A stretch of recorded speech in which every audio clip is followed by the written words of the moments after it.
Last year, City Council, this is a seniors community, right? It's Canada's first retirement community. And City Council saw fit to abolish seniors' discounts at the pool. And as a result, some of the old-timers, primarily retired nurses from the hospital, were outraged as they used the pool regularly, organized a demonstration. So about 350 or so of us appeared outside City Hall. And, we had placards, we had, we were blowing our whistles. Some of us are experienced with these things, we came through the 60s. And City Hall backed down. So who says you can't fight City Hall? Rights are never given, they're taken. And this is part of why we're getting organized here. And you don't get taken seriously until they see you're there. And until, in some regard, you have frightened those with authority.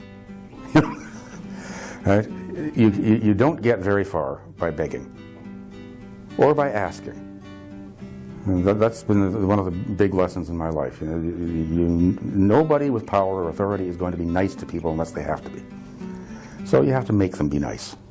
Right? But it's about getting them to be cooperative. It's not about ordering about. It's about increasing the quality of democratic life. And that's really fundamentally what you have to do. I don't expect anybody to be benevolent towards seniors. Seniors have got to organize themselves and ensure that those things which they need are provided. And that means, at the very least, adequate hospital care, a sufficient number of physicians, competent physicians, not just somebody with an MD after their name. It means a somewhat more adequate transit system than the one we have in this town, because one, we've got a lot of people who are living on $1,600 a month or less, so they can't afford to have cabs. The transit system only runs during the day, and funny thing, seniors actually like to get out at night once in a while. It doesn't run on Sunday, and those seniors who go to church, are then left,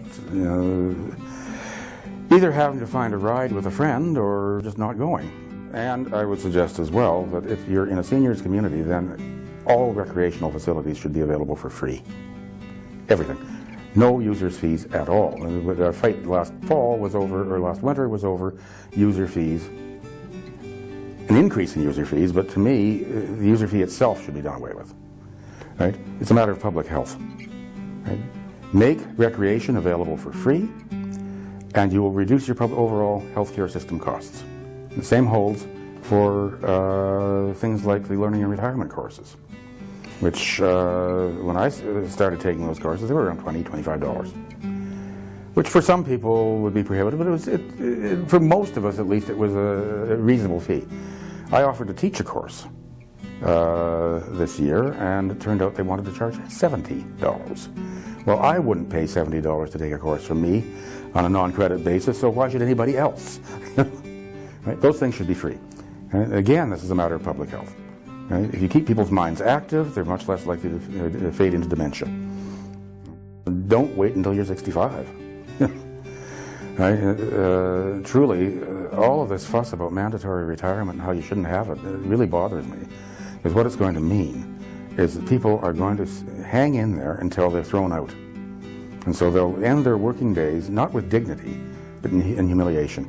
And that's what the end of mandatory retirement means to me. And people who think that this is a good thing for older people are fools.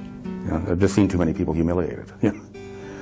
So yeah, I mean, do whatever you can to make sure you've got enough to retire on before you hit some magic number like 65. I'm not talking freedom 55 or any of that nonsense, but get out while you're still working well, and that'd be the most important thing.